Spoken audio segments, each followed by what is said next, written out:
Welcome to the official podcast of DogsDaily.com, a Sports Illustrated channel. Gets to the edge. Sonny Michel will send the Dogs home to the championship game. If you're looking for the latest Georgia Bulldog news in football, basketball, baseball, and recruiting, then you're in the right place. Anthony Edwards hit the jam. Are you kidding me? Hosted by Dogs Daily writers Jeremiah Stoddard, Kyle Funderburk, and Jonathan Williams. Here's a pitch. Hit high out into right center with some carry. It's got a chance. This ball is out of here. Tucker Bradley has won it. Just sit back, relax, and prepare yourself for these hot takes you're about to listen to.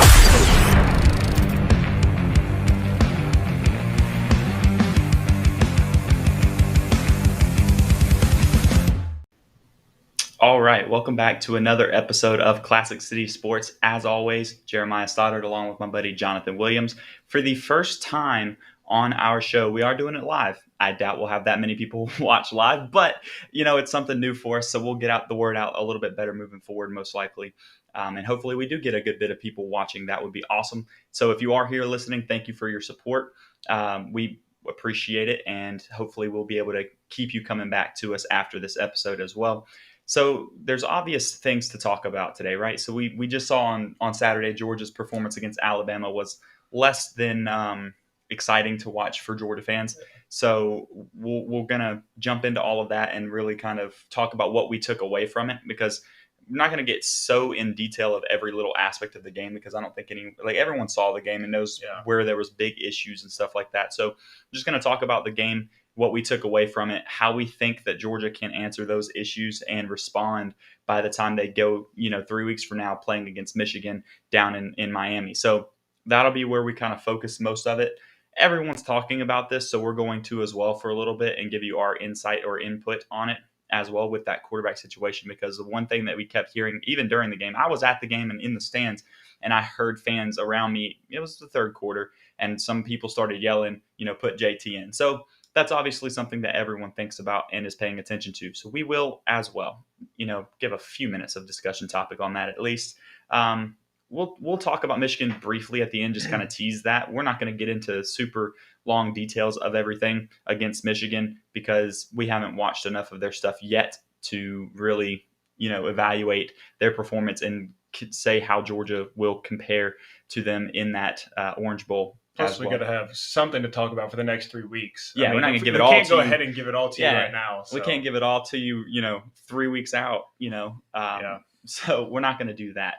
Anyways, we'll go ahead and get jumping right into everything, and I'll kick it over to you. What was your, obviously now that we've had a little bit of time to sit back and absorb everything that we saw, where do you stand on that performance from Georgia or from that game? What do you take away from it?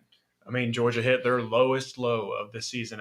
And honestly, it was not necessarily saying I saw it coming, because I surely didn't see it coming. I didn't think if Georgia was going to lose, I definitely didn't think they were going to lose as badly as they did. But, I mean, they were riding this high wave all throughout the season. You open up the season beating Clemson, arguably your biggest game of the entire season, and everyone knew if Georgia were to win that game that they basically had a cakewalk to a college football playoff spot, which they did.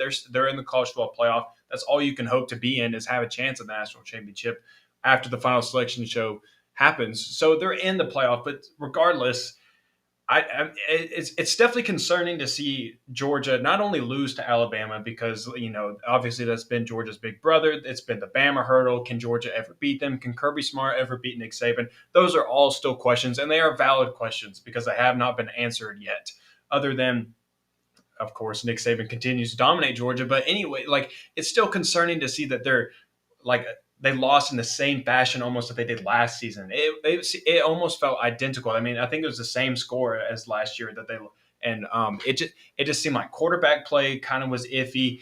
Defense did not hold up to their standard, it seemed like, and nothing went Georgia's way. And so that's what led to Alabama cruising on to victory, claiming an SEC championship.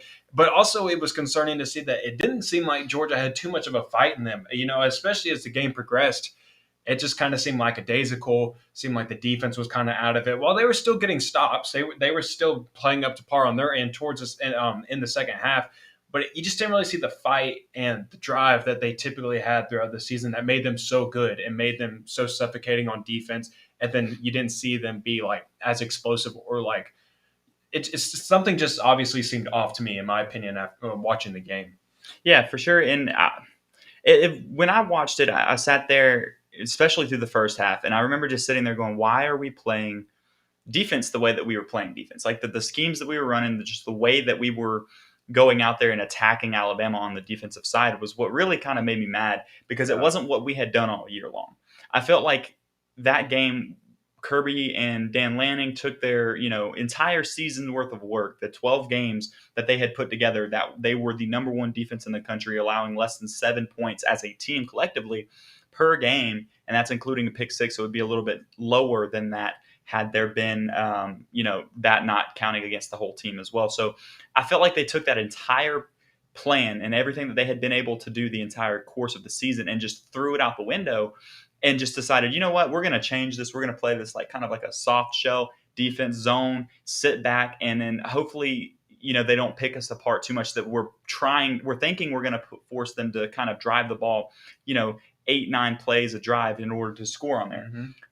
The problem was they dropped back into that zone coverage like that and still got picked apart. Yeah. And they absolutely got shredded. People weren't playing the right zones. I can't talk about what their assignments were because we won't know. We weren't the ones, being told what the play was directly. And unless you were one of those players or coaches on that staff, then you don't know exactly what play was called. You can assume and you can look and kind of break it down. And I'm sure Brooks Austin, when he gets that all 22 tape of that defense, he will pick it apart and show you exactly what they were running. Can't wait to tune into that myself. So, but I felt like they thought that would work. And then it didn't pan out the way they thought it would, and they were picking them apart. Williams and Mechie before he got hurt, and and Young was just having a field day with it. Yep. And just all of a sudden, they're up, 17 to 10 is what they took the lead, and then they ended up going up 24-17 at halftime. But at that point, they started to shift stuff and focus back on playing a little bit more aggressive, a little bit more tighter coverage, and trying to rush the passer a little bit more aggressively, which led to Young scrambling out and having less time, making bad throws in the second half, if you remember watching it. But I felt what really made me mad is it felt like they just completely got rid of everything that they had been doing all year long, and I don't understand why. Yeah, it seemed like Georgia just completely got away from their defensive identity in that game. And I don't know why, but just like all around, like defensive line in general, like they weren't playing up to their standards. It seemed like they were getting no push, which is something that nobody saw that coming. Everybody figured that Georgia was going to get pressure, especially based on how Alabama had played up front. I mean, we're talking about the offensive line that gave up the most sacks in the SEC this season. And it just seemed like Jordan Davis wasn't getting any push. Guys on the edge weren't doing much. And then also, going back to coverage, like what has Georgia done for the majority of the season when they're playing man-to-man coverage or in coverage in general? They get up close and personal with you. They like to play jam, and they like to use their physicality because they recruit defensive backs that play that style. They have guys that are lengthy. They have long arms. They're pretty tall. They're quick. So it didn't seem like Georgia was playing to their strengths defensively. And I don't know why they got away from that. Maybe they saw something on tape against Alabama that made them feel like that's where they were going to be more comfortable guarding against Jameson Williams and Mechie. But to me, it just seemed like you had so much success this season running what you did for 12 games, and then you just kind of shredded it all up and said, all right, now we're going to put in something new. Especially when you look back at the games that Alabama struggled in.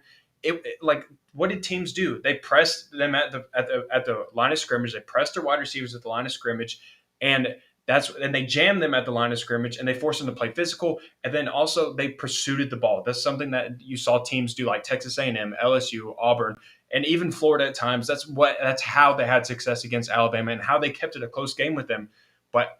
And so I don't know why they got away from their defensive game plan. I don't know why they got away from their defensive identity. Obviously, they know something that I don't, because Dan Lanning and Kirby Smart aren't going to do something like that unless they have something that they feel like good reason to do it. But it was still very questioning to me, and it definitely did not seem like Georgia's defense that we have all come to love this season. And it obviously was not the defense that gave up 6.9 points per game this year. No, absolutely not. And like you said, we don't know what they planned all week in preparation and what they saw to make them think that was the right way to go about it. And it kind of made me think of it. Maybe they were trying to do something like what you remember last year against Mississippi State. Mm-hmm. Mississippi State's that high-flying offense, scores a lot of points, throws the ball deep, does all that. And then what they did is they played that soft. That's the type of defense they tried to play, right? They tried to sit back in that zone coverage and let them, dink and dunk, those few yards at a time and try to drive the entire field. Well, Georgia did almost lose that game that time because it was a difficult game for them to keep up with because they were still scoring against Georgia that year.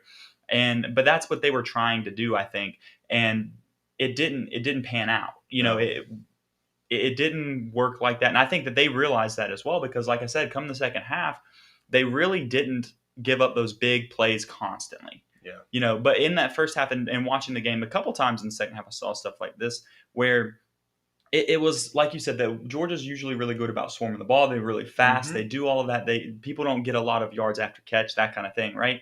Well, after Young would sit there for 5-6 seconds in the pocket, he would find one of his receivers or his running back just sitting over to the right side or something like that with nobody within 20 yards of him. He would catch it and just have nothing but green grass and would run for a day. Like it was ridiculous. I don't know how that was happening with zone coverage where everybody's sitting back. You would think that would have them being able to see everything in front of them. It just didn't mesh the way it was supposed to. Yeah. And it just kind of fell apart. And now we're sitting here talking about a Georgia team that a lot of Georgia fans are counting them out of the season already. And personally, I'm not going to do that. I think they still have a chance. I'm not saying how high the chance is. They still would have to play against Alabama again. But I'm not going to count them out and play doomsday and act like the season's just over. But because guess what? At the beginning of the year, you and I sat here and talked about this with Kyle actually too. And we said the real goal is the realistic expectation for Georgia is to make the playoffs this year. Mm-hmm. That's what we said. That's what they've done. If we had told you at that time, hey, guess what? Georgia's going to go 12-1, not telling you what happens at SEC championship game or anything like that, but just 12-1, be in the playoffs, going up against Michigan, and then potentially Cincinnati or Alabama afterwards, right? You would sit there and go, that's a pretty good season. Well, and what was everybody saying in the preseason? Everybody in the preseason knew Georgia was going to be playing Alabama in the SEC championship game. So what was everybody saying? If we can just take care of business against Clemson or Alabama, doesn't matter which one. If we can just go 1-1 in those matchups, we'll make the college football playoff. Everybody had that expectation. And so now that Georgia has actually gotten now, I think what happened is they saw how good Georgia was this season. They saw how they were dominating teams throughout the 12-game, the regular season. And they're like, oh, well, we shouldn't lose to anybody. I mean, we're just throttling everybody. And then they start doing the transitive property with like, oh, well, Arkansas played it close with Alabama. We should play them close. Like we throttled Auburn. They played it close with Alabama. Alabama struggling with the Texas A&M. Florida played Alabama close. I think that's what kind of started to happen. And that's why Georgia's fans' hopes just kind of kept rising up.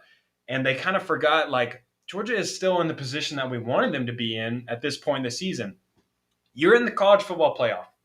Like I said, that's all you can ask for at this point in the season. There's 4 teams. You want to be one of those final 4 teams because what does that mean? You have your shot at taking home the national championship. If you're not in the final 4, it doesn't even matter. I don't care how badly you wanted it this season. Like, it doesn't matter. It's over with. If you're not one of those 4, it doesn't matter. Kirby Smart got his team in a Final Four position. And being the number 1 seed and kicking Alabama out of the playoff would have been great. Trust me. I mean, I think that's what Georgia wanted in the first place. If you can get Alabama out of the playoff, you're looking at a Notre Dame, Cincinnati, Michigan playoff. So which one would you rather have? Obviously, you want the one without Alabama in it. But regardless, you're in the spot that you wanted to be in this season and probably in a better spot than you had thought in the preseason. I mean, in the preseason, you're probably thinking it's probably us. Might be Alabama, might be a Clemson, might be an Oklahoma, might be an Ohio State.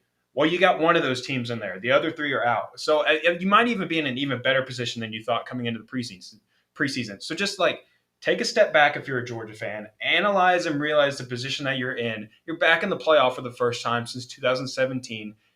And you still have a chance to win a national championship. Whether you think the odds are in their favor or not, I mean, heck, I saw something today where Georgia right now would be favored in the national championship over Alabama. So people still, I mean, there's still people out there who think Georgia could pull it off. So just kind of take a step back, realize the position that you're in, and know if you go 2-0, you're national champions. I mean, Georgia was, I think, they hadn't lost a game since November 7th of last year against Florida.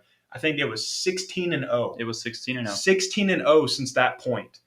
They can go 2-0. They've proven that they can go 16-0. People wanted 15-0. Well, they went 16-0 over a year's span. So it is very possible that Georgia can win their next 2 games and be national champions. So just take that perspective. Don't take the perspective of like, oh, well, we have no shot against Alabama. Just realize where you are. Realize the position that you're in. Realize you have a really good head coach, one that gets you a seat at the table, and be proud of that. Be proud that you have a chance that 99% of other college football teams do not have at this moment. Yeah, and you read my mind. That's why I started smiling, was you said exactly what I was going to say next as well, and that's, guess what? It is 0-0 right now. Yep.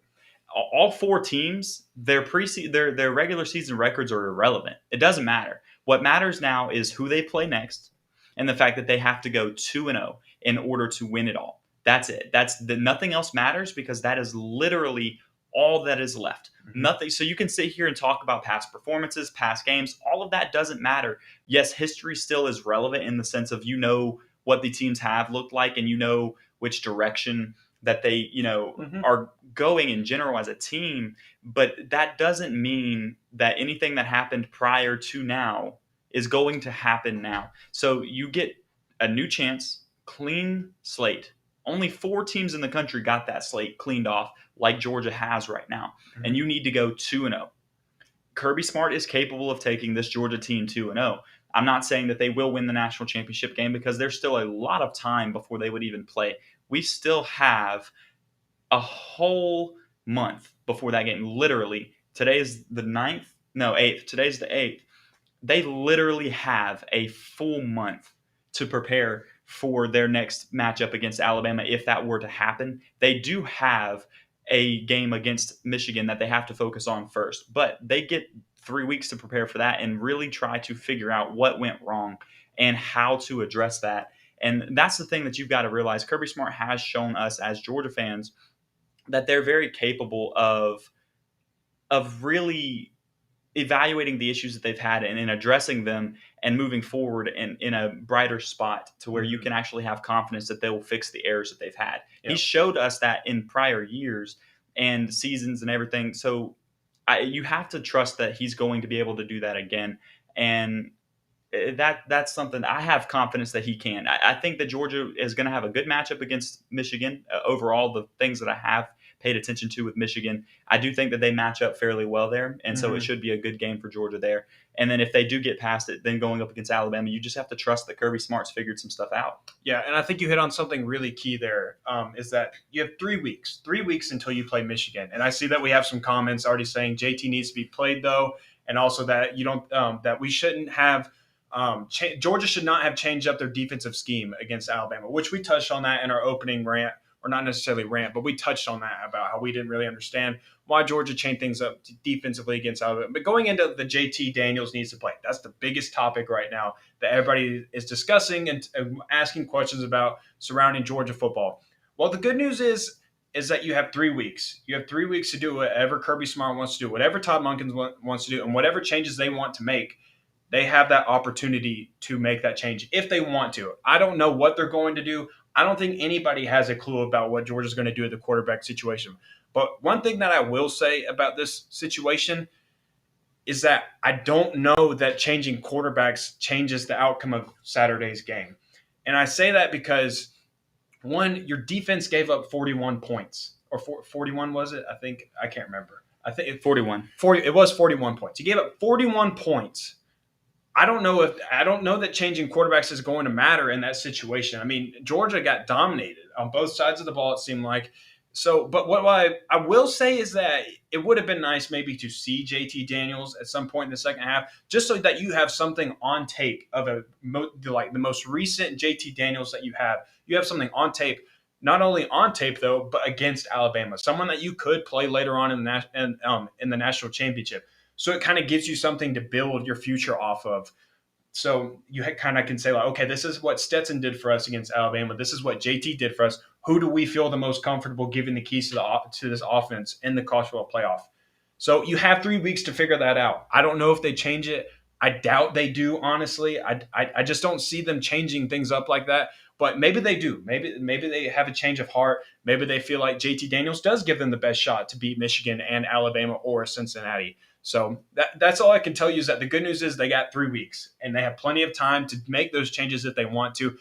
We just don't know, and I don't know if you will know until the first snap of the Michigan game in the semifinal. I'll go ahead and answer that. We won't. We will not know until that snap right there, and when we see who walks out on the field like that. But here's the thing. I understand everybody wanting to see JT Daniels as well. Mm-hmm. I mean, as Georgia fans, we've all talked about if JT Daniels is ready to go in 100%, he's definitely the better quarterback between Stetson Bennett and JT Daniels. I would put my money on JT Daniels in those situations. Yeah. But you hit on something as well that I'll get into before I shift all the way to where I was going there. But you got to think, like, in that game is a 41-point game where, yes, there was a pick six that put 7 of those points up. So, let's take it down to 34 points. Georgia's defense allowed 34 points in this game against Alabama when they were averaging 7 points allowed the entire season. Mm-hmm. So that alone tells you that everything that you thought or should have been is thrown out the window. Like, whatever the plan was going into this game, it was wrong. It just didn't work out.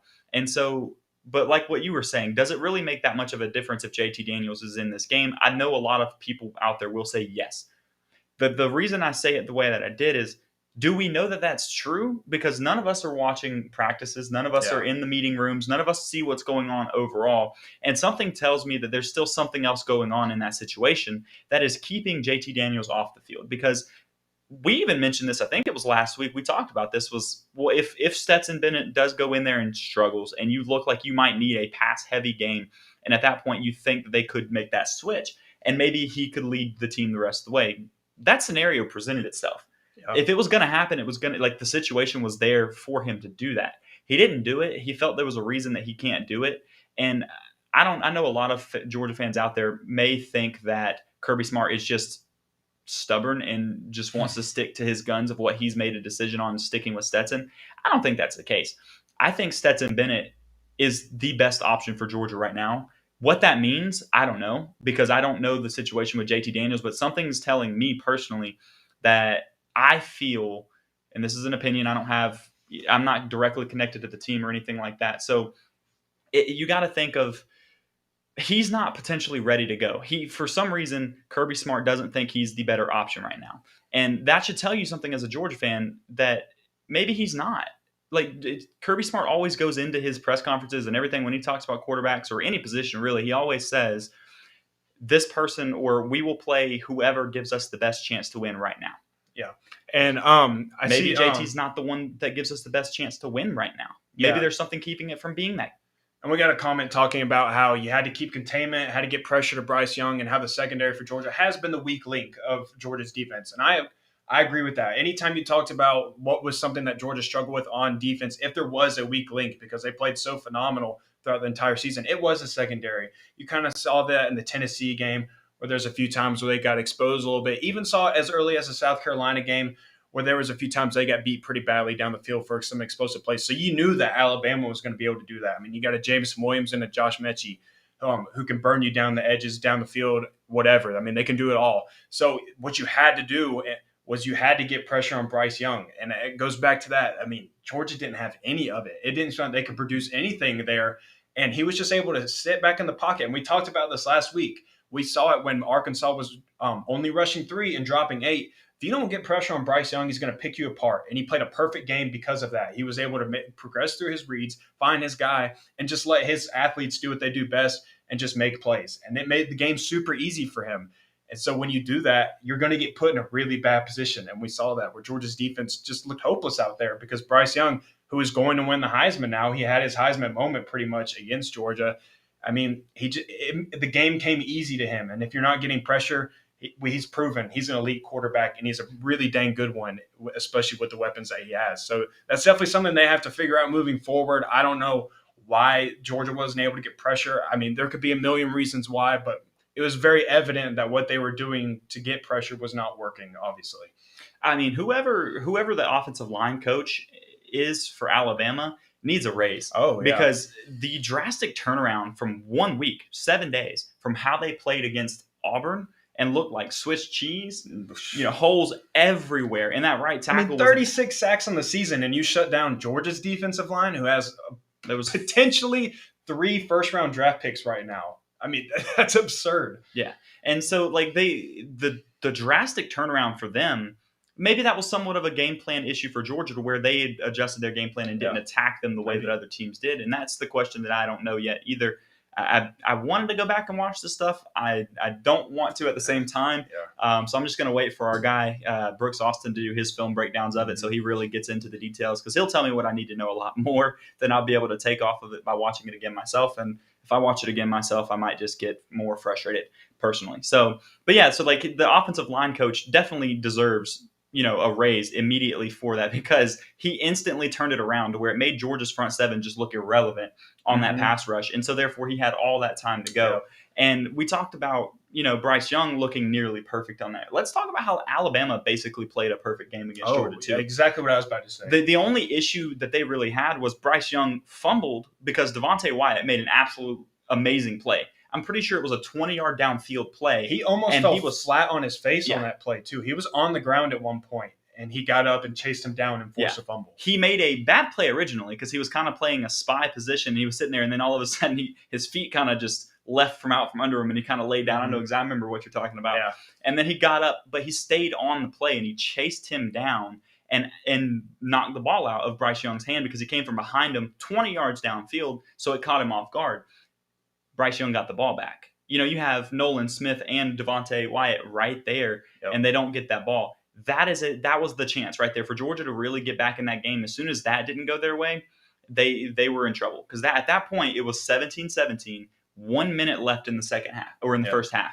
So think about it. If Georgia had recovered that ball, Alabama went down and scored after that. They were at like the 25 or something, I think, and they went down and scored after that. And so it made it a 24-17 point game at halftime, when it would have been Georgia at minimum a tie game, if not Georgia leading. It would have, worst case scenario at halftime is 17-17 instead of being down 7 points like they were, if Georgia recovers that ball. Maybe they march downfield to get a field goal or a touchdown, and they're leading by 3 points or 7 points at halftime instead.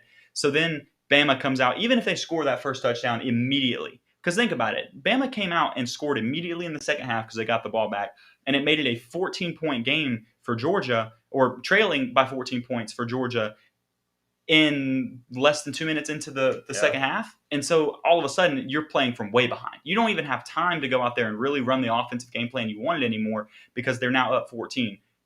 When in reality, they should have been able to come in, even if they scored that touchdown, should have only been a 7-point game. Think about it. If Georgia's trailing by 7 versus trailing by 14, they could run the offense they still want to. They don't have to abandon the run game. And you don't see Stetson Bennett have to sit back and throw the ball 48 times, because I don't care what you guys think too much on this part, because this is just, if JT Daniels was in there and had to throw it 48 times, to me that's still not a recipe for success for Georgia as a whole, because that means Georgia's defense is really letting it go. I mean, because Georgia's not going to run and throw the ball 48 times if they're able to run the ball at least significant, like at all, and have any success in that side of the game. Well, I mean, when's the last time JT Daniels even threw 20 passes in a game? I think it's all the way back.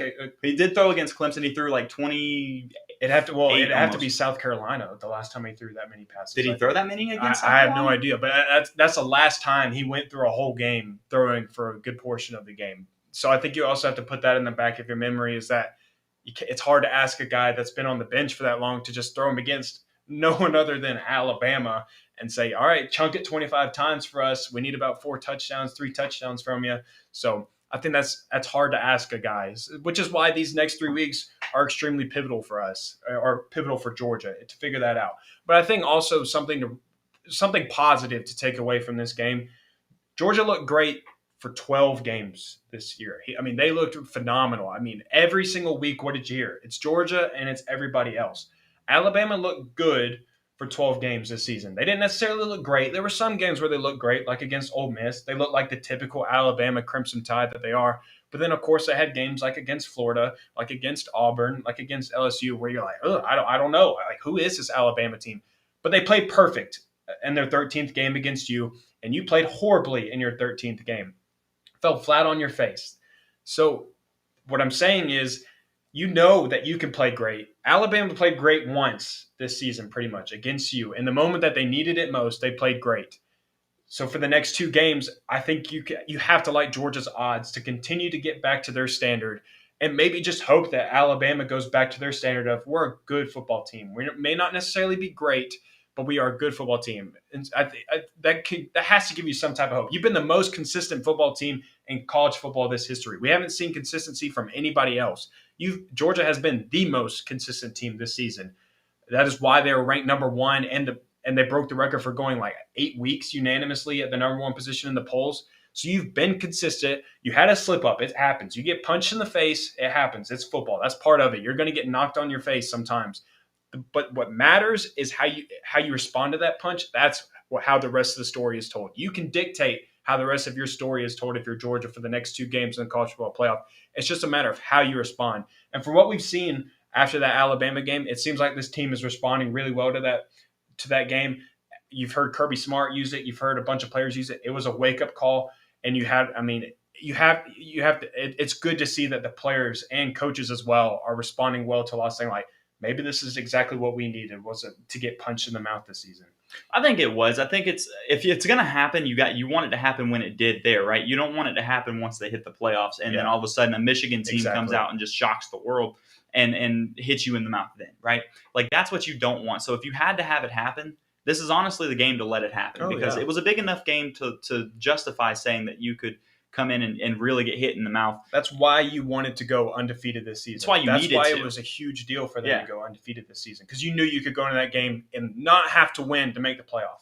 Everyone knew going, into this game, when it was a Georgia at 12-0 and Alabama at 11-1, that if Georgia lost the game, that they were going to make it into the college football playoff. Everyone knew that. And even if they did lose by 17, which honestly, think about it, 17 is not like, it wasn't like they lost by 30, guys. Yeah. Like, it was 17 points. That's 3 possessions, yes, but like, it's barely 3 possessions. You got to think that this Georgia team is going to respond, and I think Georgia might have got caught walking into this game sleepwalking a little bit. I think that might be what happened, and you got to think about it as well. The same reason I just said, Georgia could go in that game knowing that if they lost, they were still in the playoffs. Yep. Bama was in a corner. Mm-hmm. Bama's back was against the wall. They were fighting for their life. The worst type of Alabama to play. That's the worst type of team to play. Yeah. Like, especially Alabama. They're fighting for their lives while you're not. I mean, you're sitting comfortably is what you are. And nobody on that team is going to answer. Like, Kirby Smart wouldn't say this. None of the players would say this. And nobody's going to come out and say, you know what, we didn't really think we had to win, and so we weren't prepared that way. They'll never say that. But you can't help but think that stuff slips into people's minds sometimes. And it just kind of takes over every once in a while. I mean, you can't tell me that at the point when you're down 14-0 in the second half to Alabama, there aren't guys on the sideline or players in general that are just thinking in their head like, well, like, we don't have to win this game. Like we're in the playoff regardless. You can't tell me that's not going in the back of some players' minds. And they're not wrong for thinking that way. You earned that right to be in the playoff. I mean, you went 12-0 in the regular season. You earn that right to think like, okay, we're fine. Like, it's okay. We can bounce back from this. So that's not necessarily a horrible thing for those guys' minds slipped to there. But at the same time, like, you had an opportunity in front of you, a huge opportunity in front of you to take out Alabama. Not only get over the Alabama hurdle, but you had the chance to take them out of the playoff completely and end their playoff hopes. So, I mean, it really does just feel like a missed opportunity, even though it doesn't change anything for Georgia's season necessarily of their hopes and aspirations. It doesn't take anything away from them. It still just feels like this huge missed opportunity, because it seemed like this was the game. If you were to ever beat Alabama, if Kirby Smart was ever to beat Alabama, this was the game to do it. This was the game you needed to do it. And for them to kind of come out as flat as they did is a little bit concerning. But then also, I mean, they earned the right to be able to say, it doesn't matter what happens today. We're in the position that we wanted to be in when we were talking about it in August. Exactly. But at this point, you've used your mulligan. Yeah. Your mulligan's gone, but everybody's mulligan's gone. At this point, it's everyone's back is Win or against the go wall. home. It's win or go home. You got to go 2-0 the rest of the season. It doesn't matter if you're 12-1, if you're 11-1, or 12. Because Bama and Georgia both sit 12-1 right now. Yep. They're at the same record. Yes, Bama is number one because they did beat Georgia in the SEC championship game, but they are all at 0-0 in reality. It doesn't matter anymore. The mulligans are gone. They're all in that situation where you can't have that mindset of, you know what, if we lose, we'll be okay. Everyone's back is against the wall. If you lose, you're out. That's the end of the discussion. You don't have that anymore, right? Mm-hmm. You don't have that anymore. So, which makes me go back and say, think about it like this. And Georgia fans are going to be extremely upset if this happens, right? Which something tells me it's going to happen. So prepare yourselves for this. I think Stetson's going to start against Michigan. And if he starts against Michigan, he's definitely playing against Bama again. That's their guy. If you're going to give JT a chance to come in and actually play at this point, you've got to put him in the game and let him play against Michigan, right? Like you have to. So if Stetson starts that game, you have the answer of it. So don't get really upset and say something is, Kirby doesn't know what he's doing. He's mishandling the quarterback position, all this kind of stuff, right? Maybe he doesn't have a choice. Maybe there's something going on that's causing it to go. Because once again, if you think he's just making the choice in spite of it and just choosing to put Stetson in when he knows that JT Daniels is a better quarterback, what you're saying is he would prefer to stick to his guns and risk losing a national championship. Mm-hmm. At this point, once again, his back is up against the wall. He's making decisions to save the life of the season. And so if you think that he's doing that and he's going to just put the season at risk at this point when he doesn't have a mulligan anymore, then you're mistaken. Like it's something has to lead to that decision. Or maybe everyone just assumes JT Daniels is that good and maybe he's not as good as everyone thinks because we haven't seen him play that much this year. He played the 4 games last year, but the competition we played in those 4 games wasn't exactly very high. He performed extremely well, not taking anything away from that because we've talked about that. Mm-hmm. We had very high hopes for him going into the season. Maybe he hasn't progressed the way that he was needing to really say that he was hands down a better quarterback right now, or maybe something else is underlying that's keeping him out. But whatever you do, please don't see him walk out there and come out and say, well, he just would rather throw the season away and play Stetson than let JT Daniels play in the playoffs when his back is up against the wall and he has no other choice but to win right now or else he doesn't have it tomorrow. Yeah, and here's the good thing about playoff football.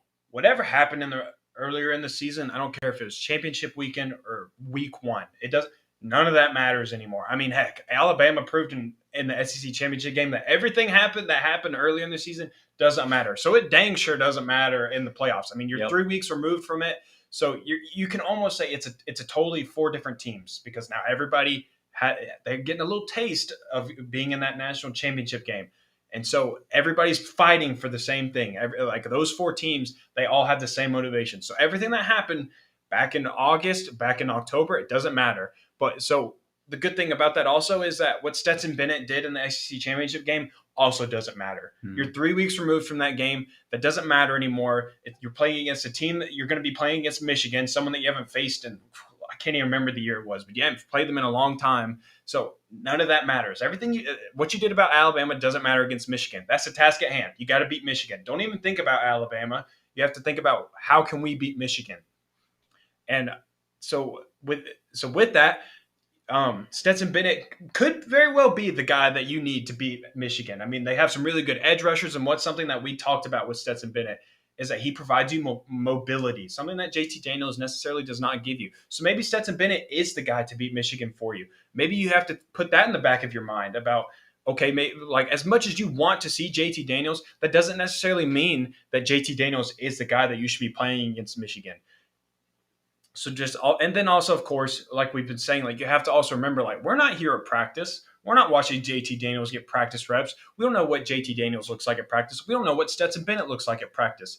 So, but Kirby Smart, Todd Monken, And those type of guys, they do see them. They see them every day at practice, and they're not going to put Georgia in a position to possibly lose. I mean, that's absurd. You think Kirby Smart's just going to – Not knowingly. You think Kirby Smart is honestly sitting there and saying like, well, gosh, I mean, JT Daniels, he's lighting it up at practice and Stetson's struggling a little bit. But I just really like Stetson. Like, he's just my ride or die guy, and I'm going to battle with him, even though he's just been horrible at practice. And and what he did in the SEC championship game, I really just want to stick with him because of how my feelings are about him. No, that's absurd. You can't, you're crazy. You're talking about Kirby Smart, guys, the guy that's yelling at his players, fighting for his team when they're up 30 against Charleston Southern. Like, you're talking about that guy. That's nobody wants to win more than Kirby Smart. Like, it's absurd. So to sit here and think that Kirby Smart is just being arrogant, he doesn't want to win, he's just doing this because he likes Stetson, it's nonsense, man. I mean,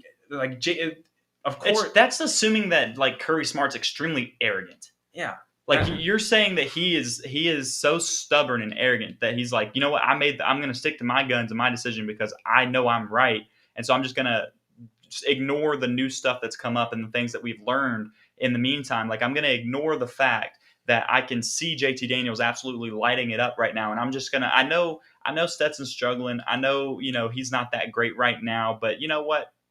I would rather go with him instead of the guy I know that'll go in and light it up. There's no way he's making that decision. Yeah. I don't care what everybody thinks. I know that there's this history, right, of him, mishandling, and I use air quotes for the people that might be listening on our podcast network afterwards, it mishandling the quarterback situation again, because I understand the situation with Jake Fromm and Fields and all that, right? But there's a lot of stuff that goes into that one too that we all didn't see and didn't know firsthand in the time as well. Some stuff has come out as well in different times as well that kind of make you think.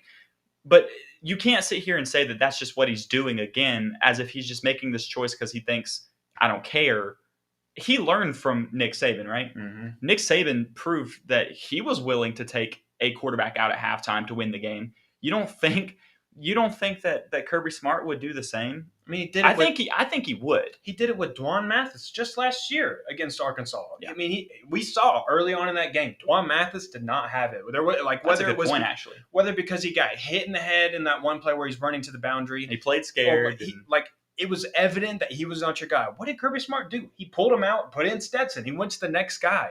So, to think that Kirby Smart doesn't have that instinct to pull a guy and put him in, or if Todd Monken doesn't have that instinct to say, all right, we need to go with someone else. This guy isn't cutting it for us. They both have shown that they are capable of doing that. They did it in their first game as coaches together, just last season. So it's crazy to think that Kirby Smart still doesn't have that instinct in him to say, all right, it's obviously not getting done. We need to put someone else in. If he felt that was necessary, he would do it. He does it with every other position. I mean, if a guy's not getting it done, he puts in the next guy. We saw that with Amir Speed this year when he was playing against South Carolina, and him and Keely Ringo were battling for that second position at defensive back. Amir Speed got beat a couple times. So what did he do? He threw in Keely Ringo. He said, you're the next guy up. Let's get it done. He's put in Dan Jackson at safety when they need to. He put in William Poole this year, just this last week against Alabama at the star position. That call, though. Yeah, I wasn't a huge fan of it either, but I mean, it's still saying Kirby Smart puts in the next guy when he feels it's necessary and when he thinks it's best for the team. And that I think that's one of the things. That's a very good point on there as well. As he's shown that he does it everywhere else. You're just assuming that he just refuses to do it at the quarterback position, the most important position on the field. That he completely changes his mentality of it. If that was the case, y'all know he would come out and just officially name a starter every time, right? Yeah. He doesn't officially name a starter. He always says that every position is up for grabs. He wouldn't say that if he was going to just stick with Stetson every time just because he wants to, or maybe JT Daniels or something. He doesn't name the starter like that because it is an open competition. And so he would be willing, in my opinion, I think he would be willing to not risk the entire season to do that and actually go into it. But the last thing we'll talk about and segue and tease the matchup with Michigan and Michigan State, or not, I'm seeing a comment over there talking about Michigan State, Michigan and Georgia coming up. And one thing that I will say is that game Georgia does match up very well with. Mm-hmm. Because one thing that I noticed when I looking at the stat stuff, once again, I watched a little bit of their games this year. I watched Ohio State a little bit, and I watched this weekend a little bit as well. But I haven't watched a ton of Michigan tape to really sit here and say how they play overall. But when I look at the stat line of it, they're a very big run-heavy team. Mhm. Like they run the majority of the time. Majority of their yardage comes on the ground. That's a good matchup for Georgia. Yeah. We talked about Georgia's front seven and how much they've done, and we talked about how Georgia's secondary has been the weakest point of the team all year long. And it got exposed even more this past Saturday. Mhm. Michigan's a team that they can reset and look at and say, they'll throw downfield every once in a while. Don't get me wrong. They still throw the ball. But they're not going to sit here and just air it out. You don't have to worry about them the way that you do Alabama. And they are going to rely on their run game. Georgia can shut that down. They can. And if that's the case, you got to like Georgia's chances at that point. I like Georgia's chances offensive or defensively against Michigan. The only thing is that they have a Heisman finalist on their defense, Adrian Hutchinson, who's played phenomenal this year. They have two really good edge rushers actually. I know the guy's name. I don't know how to pronounce it necessarily. Hutchinson, 97. But the other guy, it's like I know Ojabo that or one. something like that. I'm not going to sit here and butcher that name over and over, so I have to figure out how to pronounce that name and enunciate it and be better about that over the next 3 weeks. But I'm not going We to have a sit here. couple weeks to perfect it. I'm not going to sit here on our first live show and just look like a fool. So I'm just going to say they have two really good edge rushers. You got to figure out how to maintain that. They did really well with Will Anderson. That was my biggest worry, honestly, with Georgia going up against Alabama is can they maintain Will Anderson? And Jamari Sawyer did a phenomenal job with that. He made himself a lot of money blocking Will Anderson and kept him away from Stetson Bennett and the running backs for mostly the entirety of the game. So it's going to be interesting to see how they match up against an Adrian Hutchinson and Michigan's defense. It's just a really good defense. I mean, you could say it's Big Ten football, blah, blah, blah, all that nonsense. They're in the top four for a reason. They beat Ohio State for a reason. It's because they have a really good defense. So I think Georgia matches up really well defensively with Michigan's offense. It's really just going to be interesting to see how they match up against their defensive front as well. And can they get some type of offense going leading up to the national championship game if they win? Because you got to get something going. You got to get something good going in your favor. Get that offense back on track. Get some, I hate to say it like this, but get some good vibes around that offense. I think that sounds so stupid to say, but I mean, that's the only thing I could think of. But get some mojo going in that offense. Get your confidence back. Get your swagger back before you face off in the national championship. And it's a great opportunity to do it against a legit defense that Michigan has. So Michigan does have a good defense, and yeah, they play in the Big Ten, and they're not exactly known for offense out there. We get that. But I mean, you have teams like Ohio State that scored a lot of points, throughout the season. They're talked about as being one of those good offenses, even in, a league that they don't really have that often. Michigan took care of business against them, and that's the last thing I'll say about Michigan too, is you got to think that Michigan's playing on a high right now. yeah, absolutely. They are on a high. They are having the season of a lifetime for them. First team ever to be unranked and make the college football playoff, actually. They started the season unranked, and they made the Final Four. Think about that kind of climb. Harbaugh was finally able to get over his hump, right? Yeah. He finally beat Ohio State. Now he made it into the Big Ten championship game. Yep. He took care of business there. And now he's bought his ticket to the college football playoff, and they're playing with house money right now. That's a scary thing to go up against too. So don't forget that when you're thinking about a team that they're playing with nothing to lose. Their season has already been made. Yeah. Now that's reality. They are. Yeah, exactly. They've already hit that high this year. They got over their giant. They've been able to make these big moves this year that they didn't think that they were going to be able to, or people didn't think that they were going to be able to do. They would have said thought they would have been able to do it. But realistically, you go into a season unranked. How many of those guys on that team genuinely thought they would be in this position right now? Very few. Yeah. Very few could genuinely sit there and look at it and say, I think we got a really, really good chance of being in the college football playoff this year. Mm-hmm. There's no way that many of those players or even the coaching staff had that type of mindset realistically. Now at this point they're there. And now that's a scary thing to go up against because they are going to have nothing to lose, all the confidence in the world because of what they've been able to do. It's the next man up, team-wise against them. They're going to come try to slay another giant, and Georgia's got to be ready for it. That's all I got to say. I mean, good news is for Georgia is that there's no more sleeping through the schedule. There's nothing like that. You got to be prepared for every single game that you have left on the schedule. You better wake up and play Michigan. You dang sure got to wake up and play in the national championship, which they will. I mean, it's the college football playoff. No team is going into that game just kind of all right, we could just kind of sleepwalk through this and get it whatever. It's not going to happen. So that's a good thing. Georgia's going to be locked in for the next 3 weeks. They've shown that. It was a wake-up call. They're ready to play. They're ready to play on December 31st. They'll be ready to play against Michigan. But hopefully you guys enjoyed this live stream. We want to kind of make this a regular thing now. We want to be able to do live streams for you guys, have you guys be able to ask questions while we're doing our show. So if you want to keep seeing that, be sure to like and subscribe to us. Follow us on all the socials, Twitter, Facebook, all that good stuff. Dogs Daily Pod, Classic City Podcast. You can look us up on all of that. Any podcast platform, you can do the same. Classic City Podcast or Dogs Daily Podcast. Either one should pull it up for you. So give us some feedback, and like I said, like and subscribe for us to give us feedback and let us know that you enjoyed this. So and make sure you share it with your friends as well. Yes, please. That's going to be the best way to help us. If you liked it, share with your friends. Have them help us expand our network of fan base as well, and hopefully we can grow that way. We're a growing network, and the way that we grow, it's a major contribution if you guys help us do that. That's how we grow. Obviously, we can pump out all of our content all we want on social media, but it really makes a difference when you guys put your voice in the mix and share it for us and let us know that we're doing a good job. So, absolutely. As always, go Dogs, keep it classy in the Classic City, and we will catch you guys next week. Thank you for listening to this week's episode of Dogs Daily on Sports Illustrated. Take a second to subscribe, rate, review, and share with your friends and family. Feel free to reach out to the Dogs Daily crew on Twitter with any topics you'd like discussed. You can reach out to Jeremiah at Jeremiah_Stod7, to Kyle at DK Fubderberg, and Jonathan at 22_Jman. Check back next week for a brand new episode. In the meantime, go Dogs!